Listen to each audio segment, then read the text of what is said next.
Part 3. Technique. Application. Carefully examine fetal presentation.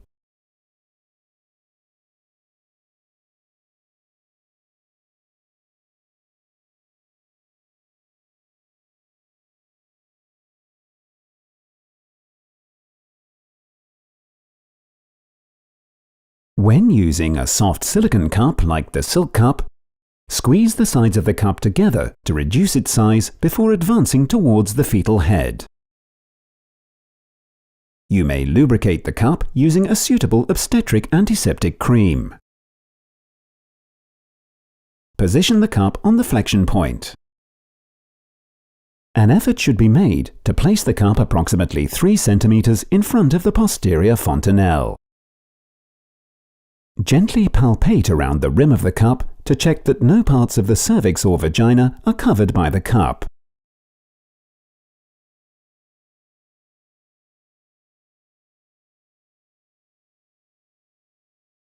Start the pump using the foot pedal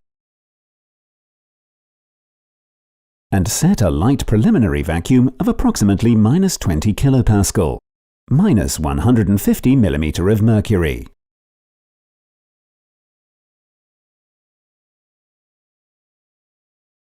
Palpate again around the rim of the cup to double-check that no soft tissues have been trapped beneath it.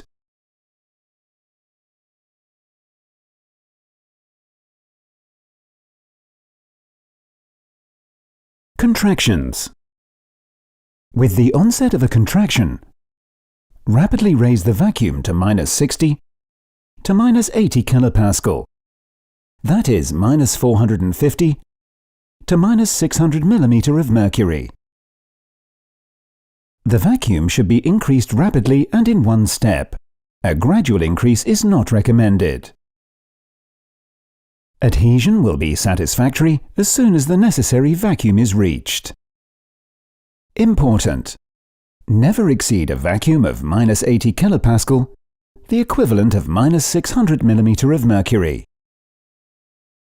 Apply traction in time with the patient's contractions. Hold the Silk cup with one hand and assist the baby's forward movements by maintaining steady traction.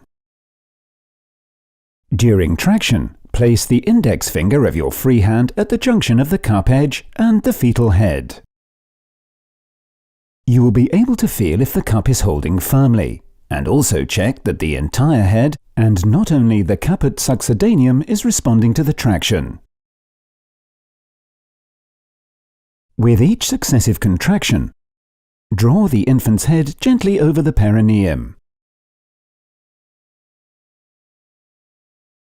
If the fetal head does not follow when traction is applied, check that the traction is parallel to the birth canal. The mother can normally bear down 2 to 3 times during a contraction. Traction should be applied throughout this period. At the end of a contraction, reduce or stop traction appropriately. Sometimes it may be helpful to apply gentle traction between contractions, just to prevent the head from sliding back. This can help dilate the soft tissues. Never exceed 10 minutes of cumulative traction time. Possible difficulties. If the cup separates from the fetal scalp, it may be due to the wrong technique being used. Should this occur, check for trauma to the fetus scalp before reapplying the cup. Avoid sudden jerks. Apply an appropriate, steady and constant traction. During steady traction, if the adhesive force is about to be broken, air will be sucked under the cup, causing it to emit an audible warning hiss. If this happens, traction should then be discontinued, and the cup allowed to adhere firmly again. Correct the direction of traction and resume when the patient's next contraction begins. Episiotomy. The need for episiotomy must be considered in each individual case. The obstetrical instrument does not require routine episiotomy. In certain cases of severe fetal distress, however, episiotomy may facilitate more rapid delivery. Delivery. Delivery of the head can normally be achieved in 3 tractions, within a maximum of 15 to 20 minutes. Once the head has been delivered, reduce the vacuum to 0. Switch off the vacuum pump and remove the cup.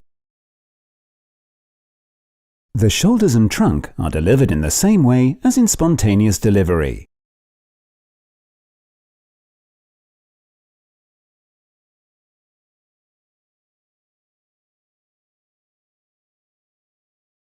Post-delivery. Document the use of the suction cup and notify the nursery staff as per hospital protocol. These recommendations are intended only as general guidelines. Practitioners must refer to current institutional and medically recognized guidelines that address suction cup